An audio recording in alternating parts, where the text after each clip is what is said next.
Hi നമസ്കാരം friends. വളരെ വിഷമകരമായ ഒരു സാഹചര്യത്തിൽ കൂടിയാണ് രാജ്യം കടന്നു പോകുന്നത്. ഇപ്പോൾ നമുക്കെല്ലാവർക്കും അറിയാം, കാശ്മീരിൻ്റെ മിനി സ്വിറ്റ്സർലൻഡ് എന്നറിയപ്പെടുന്ന താഴ്വരയിൽ 10-27ഓളം വിലപ്പെട്ട ജീവനുകളാണ് നമുക്ക് നഷ്ടപ്പെട്ടിരിക്കുന്നത് ഭീകരാക്രമണത്തിലൂടെ. ഇപ്പോൾ കഴിഞ്ഞ കുറേ ദിവസങ്ങളായിട്ട് മാധ്യമങ്ങളിലൊക്കെ വരുന്ന വാർത്തകളൊക്കെ കണ്ടു. അപ്പം അതിശക്തമായ നയതന്ത്ര തലത്തിലൊക്കെയുള്ള ഒരു കുറേ തീരുമാനങ്ങളൊക്കെ എടുത്തിട്ട് നമ്മുടെ ഇന്ത്യ ഇരിക്കുകയാണ്. അപ്പം നദീജല കരാറുകളും മറ്റുമൊക്കെ റദ്ദാക്കി. അപ്പം എല്ലാവരും ചിന്തിച്ചുകൊണ്ടിരിക്കുന്നത് ഡയറക്റ്റ് പാകിസ്ഥാനുമായിട്ടൊരു ഫൈറ്റിലേക്ക് ഇന്ത്യ പോകുമോ എന്നുള്ളതിനെക്കുറിച്ചാണ് ഇപ്പോൾ ചിന്തിച്ചുകൊണ്ടിരിക്കുന്നത്. എല്ലാവരും ഒരു ഭയത്തോടു കൂടിയാണ് പിന്നെ നമ്മുടെ രാജ്യത്തിൻ്റെ പ്രതിരോധ മന്ത്രിയുടെയും പ്രധാനമന്ത്രിയുടെയും അതുപോലെ തന്നെ അമിത്ഷായുടെയൊക്കെ ഒരു സ്റ്റേറ്റ്മെൻറ്റുകളെ കണ്ടുകൊണ്ടിരിക്കുക. അപ്പോൾ ഏത് സമയത്തും തിരിച്ചടി പാകിസ്ഥാൻ ഒരു തിരിച്ചടി കൊടുക്കുമോ എന്നുള്ളതായിരിക്കും എല്ലാവരും നോക്കിക്കൊണ്ടിരിക്കുക. അപ്പോൾ അതിനകത്ത് എനിക്ക് പറയാനുള്ളത്, തീർച്ചയായിട്ടും തിരിച്ചടി ഉണ്ടാകും, പക്ഷേ കുറഞ്ഞ ഒരു 2 മാസത്തേക്കിന് ഉണ്ടാകത്തില്ല എന്ന് മാത്രമല്ല, പാകിസ്ഥാൻ സൈന്യത്തിന് നേരെ ഒരു സൈനിക നടപടിയായിട്ട് അല്ലെങ്കിൽ ഒരു രാജ്യവുമായിട്ട് ഡയറക്റ്റ് ഒരു യുദ്ധത്തിലോട്ട് പോകാൻ സാധ്യതയുണ്ടോ എന്ന് ചോദിച്ചാൽ തീർച്ചയായിട്ടും അത്തരത്തിലോട്ട് പോകാൻ സാധ്യതയില്ല എന്ന് തന്നെയാണ്. കാരണം നമുക്കറിയാം, കഴിഞ്ഞ 2 പ്രാവശ്യവും ഇന്ത്യക്കെതിരെ നടന്ന ഭീകരാക്രമണങ്ങൾക്ക് ഇന്ത്യ മറുപടി നൽകിയത് അവരുമായിട്ട് ഡയറക്റ്റ് സൈനികരോടല്ല. അതായത് ഇന്ത്യ അവരോട് യുദ്ധം ചെയ്യാൻ ചെന്നത് അവിടുത്തെ തീവ്രവാദികളോടാണ്. ഒരിക്കലും ഡയറക്റ്റ് പാകിസ്ഥാൻ സൈന്യത്തോടല്ല കഴിഞ്ഞ 2 പ്രാവശ്യം സർജിക്കൽ സ്ട്രൈക്ക് ചെയ്തത്. അപ്പം ആ ഒരു പാറ്റേൺ തന്നെയായിരിക്കും മിക്കവാറും ഇനി തിരഞ്ഞെടുക്കാൻ പോകുന്നത്.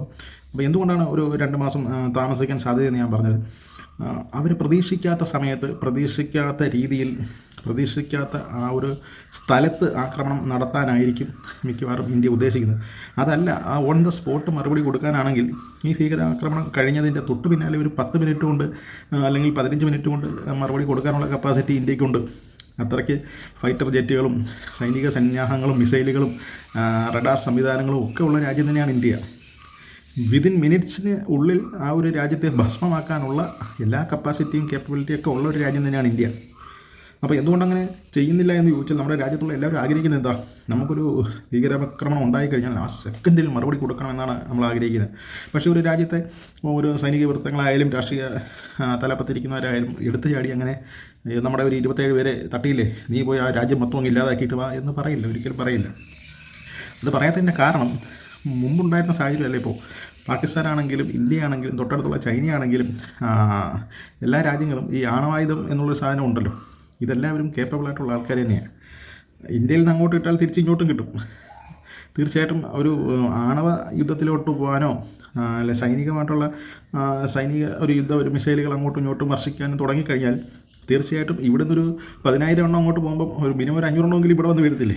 നമുക്ക് തീർച്ചയായിട്ടും പ്രതിരോധ സംവിധാനങ്ങളുണ്ട്, പക്ഷേ കുറേയെങ്കിലും ഇവിടെയും ബാധിക്കാനുള്ള ഒരു സാധ്യത കൂടുതലാണ്. ഒരുപാട് 2 പക്ഷത്തും ആൾനാശം സംഭവിക്കാനുള്ള സാധ്യത കൂടുതലാണ്. അപ്പോൾ അതുകൊണ്ട് തന്നെ കൂടുതൽ ആളുകൾക്ക് നാശമുണ്ടാകുന്ന രീതിയിൽ നമ്മുടെ സിവിലിയൻസിന്, അതായത് സാധാരണ ജനങ്ങൾക്ക് നാശമുണ്ടാകുന്ന രീതിയിൽ ഇന്ത്യയുടെ ഭാഗത്ത് നിന്ന് പാകിസ്ഥാനിലെ സാധാരണ ജനങ്ങളെ ഹനിക്കുന്ന രീതിയിൽ യാതൊരു നീക്കവും ഉണ്ടാകാനുള്ള സാധ്യത കുറവാണ്. പിന്നെ ഇന്ത്യയുടെ യുദ്ധം അവിടുത്തെ ജനങ്ങളോടല്ല എന്നുള്ളതാണ് ഏറ്റവും വലിയൊരു പ്രത്യേകത. അവിടുത്തെ തീവ്രവാദത്തെ പ്രൊമോട്ട് ചെയ്യുന്ന ആൾക്കാരെയും അവിടുത്തെ തീവ്രവാദികളോട് മാത്രമാണ്. അവിടുത്തെ ജനങ്ങളോട് യാതൊരുവിധ വൈരാഗ്യവും ഇന്ത്യ എന്ന രാജ്യം പണ്ടും വെച്ച് പുലർത്തിയിട്ടില്ല, ഇപ്പോഴും വെച്ച് പുലർത്തുന്നില്ല, ഇനിയിപ്പോൾ അത് അങ്ങനെ ചെയ്യത്തുമില്ല. അത് 100% ഉറപ്പാണ്. അപ്പോൾ അതുകൊണ്ട് തന്നെയാണ് ഞാൻ പറയുന്നത്, ഇപ്പോൾ ഇന്ത്യ തിരിച്ചടിക്കുമെന്ന് പറയുന്നെങ്കിലും കുറഞ്ഞതൊരു 2 മാസമെങ്കിലും ഇത് എടുക്കും. അവർ വളരെ കൃത്യമാണ്. ഇപ്പം എന്തുകൊണ്ടാണ് അത്രയും സമയം എടുക്കാൻ സാധ്യത എന്ന് പറഞ്ഞു കഴിഞ്ഞാൽ, ഇപ്പോൾ പാകിസ്ഥാൻ തീർച്ചയായിട്ടും അലർട്ടാണ്. അവരുടെ എല്ലാ സ്ക്വാഡ്രോണുകളും എല്ലാ റഡാറുകളും അവരുടെ എല്ലാ നിരീക്ഷണ സംവിധാനങ്ങളും തുറന്നു വെച്ച് 24/7 ആയിരക്കണക്കിന് ആളുകളെ വെച്ചിട്ട് ഇപ്പോൾ അവർ കണ്ടിന്യൂസ് നിരീക്ഷിച്ചുകൊണ്ടിരിക്കുകയാണ്. അപ്പോൾ അതുകൊണ്ട് തീർച്ചയായിട്ടും ഇപ്പോൾ ഡയറക്റ്റ് ഒരു അറ്റാക്ക് ഉണ്ടാവില്ല. അത് ഉണ്ടായാൽ തന്നെ അത് ഇപ്പോൾ ഡയറക്റ്റ് അറ്റാക്ക് ഉണ്ടായാൽ തന്നെ സംഭവിക്കാൻ പോകുന്നത് അതൊരു 3ാം ലോക യുദ്ധത്തിലോട്ട് പോകും എന്നുള്ളത് തന്നെയാണ്. ഇപ്പോൾ ഇന്ത്യ പാകിസ്ഥാനുമായിട്ട് ഒരു യുദ്ധത്തിൽ ഏർപ്പെട്ടാൽ ഒരു 10-40 ദിവസം ശക്തമായിട്ടുള്ള യുദ്ധമാണ്. 2 ഭാഗത്തും കുറേയേറെ നഷ്ടങ്ങളുണ്ടാകും. അപ്പോൾ അതിനിടയ്ക്ക് സപ്പോസ് പാകിസ്ഥാനെ ചൈന സപ്പോർട്ട് ചെയ്യുകയാണെന്ന് കരുതുക. അപ്പോൾ അവർ ബൈ ബന്ധം ആയതുകൊണ്ട് ഒരു പക്ഷേ ചൈന സപ്പോർട്ട് ചെയ്താൽ സംഭവിക്കുന്നതായിരിക്കും ഇതൊരു വലിയ യുദ്ധത്തിലോട്ട് പോയി, എയർ ടു എയർ യുദ്ധത്തിലോട്ടും അതുപോലെ നമ്മുടെ കടൽ മാർഗമുള്ള യുദ്ധത്തിലേക്കും ഈ 3 രീതിയിലുള്ള യുദ്ധങ്ങൾ പൊട്ടിപ്പുറപ്പെടും. അങ്ങനെയാണെങ്കിൽ ചൈന നമ്മൾ പാകിസ്ഥാനെ സപ്പോർട്ട് ചെയ്താൽ തീർച്ചയായിട്ടും ചൈനയെ തകർക്കേണ്ട ഒരു ആവശ്യം ഏറ്റവും കൂടുതലുള്ള ആൾക്കാണ് അമേരിക്കയ്ക്ക്. അപ്പോൾ അമേരിക്ക നോക്കി നിൽക്കും, ഒരിക്കലുമില്ല. അമേരിക്ക തീർച്ചയായിട്ടും ഇന്ത്യയുമായിട്ടുള്ളൊരു ബന്ധം, നല്ല രീതിയിലുള്ളൊരു ബന്ധം നയതന്ത്ര തലത്തിലായാലും സൈനിക തലത്തിലായാലും മറ്റ് ഈ പ്രതിരോധ മേഖലയിലൊക്കെ വളരെ ശക്തമായിട്ടൊരു ബന്ധം അമേരിക്കയായിട്ട് നിലവിൽ ഇന്ത്യക്കുണ്ട്. അപ്പോൾ അതുകൊണ്ട് തന്നെ ഇന്ത്യ നിലനിൽക്കേണ്ടത്, ഇന്ത്യ എന്ന് പറയുന്ന രാജ്യം അമേരിക്കയായിട്ട് പല ബന്ധങ്ങളും ഉള്ളതുകൊണ്ടും ഇന്ത്യ നിലനിൽക്കേണ്ടത് അമേരിക്കയുടെ ഒരു ആവശ്യമായതുകൊണ്ടും അമേരിക്ക തീർച്ചയായിട്ടും ആരെ സപ്പോർട്ട് ചെയ്യും? ഇന്ത്യയെ സപ്പോർട്ട് ചെയ്യും. ശരിക്കും പറഞ്ഞാൽ പാകിസ്ഥാൻ എന്നുള്ള രാജ്യത്തെ ഫിനിഷ് ചെയ്യാൻ ഇന്ത്യക്കാരുടെയും സഹായം ആവശ്യമില്ലെങ്കിൽ പോലും ചൈനയെ തകർക്കേണ്ടത് അമേരിക്കയുടെ ആവശ്യമായതുകൊണ്ട് തന്നെ ചൈന ഏതെങ്കിലും തരത്തിലുള്ളൊരു ഇടപെടൽ പാകിസ്ഥാന് വേണ്ടി നടത്തിക്കഴിഞ്ഞാൽ ഇന്ത്യ പറയുന്നതിന് മുമ്പ് തന്നെ അമേരിക്കൻ ആക്രമണങ്ങൾക്ക് അവർ തയ്യാറാവും. അപ്പോൾ അങ്ങനെ വന്നു കഴിഞ്ഞാൽ ഇപ്പം നമ്മുടെ സപ്പോർട്ട് റഷ്യ തീർച്ചയായിട്ടും ഇന്ത്യയെ സപ്പോർട്ട് ചെയ്യും. പിന്നെ മറ്റ് രാജ്യങ്ങൾ ഇന്ത്യയുടെ പിന്നെ സഹായം കൊണ്ട് നിലനിൽക്കുന്ന രാജ്യങ്ങളെല്ലാം ഇന്ത്യയുമായിട്ട് ഇപ്പോൾ ലോക രാജ്യങ്ങൾക്ക് ഏറ്റവും കൂടുതൽ സപ്പോർട്ട് ലഭിക്കുന്ന ഒരു രാജ്യം എന്ന് വെച്ചാൽ ഇന്ത്യ തന്നെയാണ്. കാര്യം ഇന്ത്യ മറ്റ് രാജ്യങ്ങളുമായിട്ട് ഉണ്ടാക്കി വെച്ചിരിക്കുന്ന ബന്ധം അത്രയ്ക്കുണ്ട്. അതാണ് ഇന്ത്യയുടെ പവർ എന്ന് പറയുന്നത്. ഇന്ത്യയെക്കാളും പവറുള്ളതിൻ്റെ പ്രധാന കാരണം ഇന്ത്യ മറ്റ് രാജ്യങ്ങളുമായിട്ട് ഭയങ്കര ബന്ധത്തിലാണ്. അത് പാകിസ്ഥാൻ നന്നായിട്ട് അറിയാം. അതുകൊണ്ട് തന്നെ അവരും ഈ പറയുന്ന ഇടയ്ക്കൊക്കെ വന്ന് വെല്ലുവിളിക്കുമെങ്കിലും യുദ്ധത്തിലോട്ട് അവർ പോകാൻ സാധ്യതയില്ല. കാര്യം പൊടി പോലും കിട്ടത്തില്ലെന്ന് അവർക്കറിയാം. ഇവിടുന്ന് അടിക്കാൻ തുടങ്ങിക്കഴിഞ്ഞാൽ ഇന്ത്യക്ക് മറ്റൊരുത്തൻ്റെ സഹായം ഇല്ലെങ്കിൽ പോലും 10-15 മിനിറ്റ് റഫേൽ വിമാനങ്ങളുടെ വലിയൊരു നിര നമ്മുടെ ഇന്ത്യയിലുണ്ട്. 100 കണക്കിന് MiG-21 ആ സീരീസിലുള്ള വിമാനങ്ങളൊക്കെ ഇരിപ്പുണ്ട്. പിന്നെ മറ്റ് ഈ അഡ്വാൻസ്ഡ് ആയിട്ടുള്ള പിന്നെ S-400 പോലുള്ള പ്രതിരോധ സംവിധാനങ്ങൾ ഒരൊറ്റ മിസൈൽ പോലും ഇങ്ങോട്ട് വരാതെ നമ്മുടെ അതിർത്തിയിൽ എല്ലാ സാധനം വെച്ചിട്ടുണ്ട്. അതിനേക്കാൾ ഒരു 10-400 കിലോമീറ്റർ ദൂരെ നിന്ന് തന്നെ ഇങ്ങോട്ട് വരുന്ന മിസൈലുകളെ പ്രതിരോധിച്ച് നശിപ്പിക്കാനുള്ള ശേഷിയുള്ള മിസൈൽ പ്രതിരോധ സംവിധാനങ്ങളൊക്കെ ഇന്ത്യക്ക് ഉണ്ടായതുകൊണ്ട് തന്നെ ഇങ്ങോട്ടുള്ള ആക്രമണം അത്ര ഫലവത്താവത്തില്ലെന്ന് പാകിസ്ഥാൻ അറിയാം. അതാണ് ഞാൻ നേരത്തെ പറഞ്ഞത്. ഒരു 10,000 എണ്ണം അങ്ങോട്ട് ഇട്ടാലേ മിനിമം ഒരു 500 എണ്ണം ഇങ്ങോട്ട് വിട്ടാലേ ഇങ്ങ് വരത്തുള്ളൂ.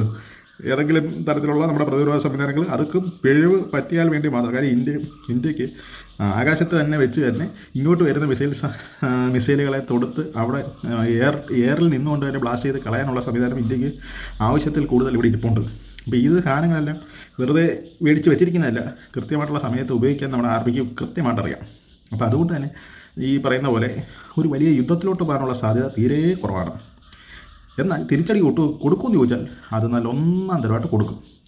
അത് എങ്ങനെ കൊടുക്കുമെന്ന് പറഞ്ഞാൽ തീർച്ചയായിട്ടും 1-2 മാസം ചിലപ്പോൾ വെയിറ്റ് ചെയ്തേക്കാം. സർജിക്കൽ സ്ട്രൈക്ക് തന്നെയായിരിക്കും. അവർ പോലും അറിയാതെ അവരുടെ രാജ്യത്ത് കയറി പണിയേണ്ടവന്മാരെ കൃത്യമായി എണ്ണം പണിഞ്ഞ് നെഞ്ചത്ത് തുളയിട്ടിട്ട് ആമ്പിള്ളേർ തിരിച്ചു വരും.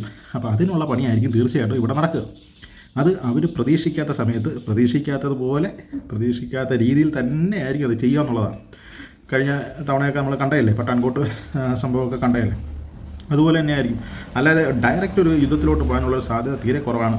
അതൊരു 3-ാം ലോകമഹായുദ്ധത്തിലേക്ക് വെളിച്ചം വീശുകയും പിന്നെ അങ്ങനെ ഒരു 3-ാം ലോകമഹായുദ്ധം ഉണ്ടായാൽ തന്നെ നമുക്കറിയാം ഈ സകല രാജ്യങ്ങളും ഈ അണുവായുധ ശേഷി ഉള്ളതായതുകൊണ്ട് തന്നെ ഒരു 3-ാം ലോകമഹായുദ്ധം ഉണ്ടായാൽ പിന്നെ ഭൂമി എന്നൊരു സാധനം കാണത്തില്ല. അത്രയ്ക്ക് മാരകമായ പവർഫുള്ളായ സാധനങ്ങൾ സകല രാജ്യങ്ങളുടെയൊക്കെ ഒരു കയ്യിലുണ്ട്. ഈ ആണവശേഷിയുള്ള രാജ്യങ്ങളുടെ കയ്യിലുണ്ട്. പണ്ട് ഹിരോഷിമയിലും നാഗസാക്കിയിലും ഒക്കെ ഇട്ടതിൻ്റെ ലക്ഷക്കണക്കിന് അധികം മടങ്ങ് ശേഷിയുള്ള പ്രഹരശേഷിയുള്ള സാധനങ്ങൾ അന്ന് തന്നെ നമ്മൾ കേട്ടിട്ടുണ്ട്. ലക്ഷക്കണക്കിന് ആൾക്കാർ മിനിറ്റുകൾക്കുള്ളിൽ മരിച്ചുവിടുന്ന കാര്യം. അപ്പോൾ ഇപ്പോഴുള്ള രാജ്യങ്ങളുടെ ഇരിക്കുന്ന എല്ലായിടത്തും അങ്ങോട്ടും ഇങ്ങോട്ടും പ്രയോഗിച്ചാലുള്ള സ്ഥിതി എന്തായിരിക്കും? ഈ രാജ്യവും കാണത്തില്ല, ഭൂമിയും കാണത്തില്ല, അവിടെ മനുഷ്യരും കാണത്തില്ല. അതുകൂടി ഒരു എൻഡാണ്. അപ്പോൾ അത്തരത്തിലൊന്നും പോകത്തില്ല. അപ്പോൾ അതൊന്നും പോകാതെ ഈ പറയുന്ന കണക്ക് കറക്റ്റായിട്ട് ഈ തീവ്രവാദികളെ മാത്രം ലക്ഷ്യം വെച്ചുകൊണ്ട് അവരുടെ സ്പോട്ടിലേക്ക് കയറി ഡയറക്റ്റ് പാകിസ്ഥാൻ സൈന്യവുമായിട്ട് ഒരു ഫൈറ്റിന് പോകാതെ അവിടുത്തെ സാധാരണ ജനങ്ങളെ യാതൊരു കാരണവശാലും ഉപദ്രവിക്കാതെ ഇതിനുള്ളിൽ കയറി ഈ പാകിസ്ഥാൻ മണ്ണിൽ ഇപ്പോൾ നമ്മുടെ POKയ്ക്ക് അപ്പുറം പാകിസ്ഥാൻ ഒക്കുപൈഡ് കാശ്മീരിന് അപ്പുറമുള്ള ടെറിട്ടറികളിൽ അവരുടെ മേഖലകളിൽ പ്രവർത്തിച്ചു കൊണ്ടിരിക്കുന്ന പാകിസ്ഥാൻ്റെ ഈ ടെററിസം പ്രൊമോട്ട് ചെയ്യുന്നതിനുള്ള ക്യാമ്പുകൾ ഒരുപാടുണ്ട്. അത് ഇന്ത്യക്ക് കറക്റ്റായിട്ട് അറിയാം, അവരുടെ വിവരങ്ങൾ കൃത്യമായിട്ട്. അത്തരം പ്രദേശങ്ങളിലേക്ക് കയറി ഒരു ആക്രമണമായിരിക്കും നടത്താൻ സാധ്യത. അല്ലാതെ ഒരു ഡയറക്റ്റ് യുദ്ധത്തിലോട്ട് പോകാനുള്ളൊരു സാധ്യത കുറവാണ്. അപ്പോൾ എന്തായാലും ഇത്രയും വിവരങ്ങളാണ് പങ്കുവെക്കാനുള്ളത്. ഇഷ്ടമായെങ്കിൽ തീർച്ചയായും ലൈക്ക് ചെയ്യുക. അപ്പോൾ ഇതുപോലുള്ള അപ്ഡേറ്റുകളൊക്കെ കിട്ടുന്നതിന് വേണ്ടി നമ്മുടെ ചാനലൊന്ന് സബ്സ്ക്രൈബ് ചെയ്ത് വയ്ക്കുക, ഫോളോ ചെയ്യുക. Thank you.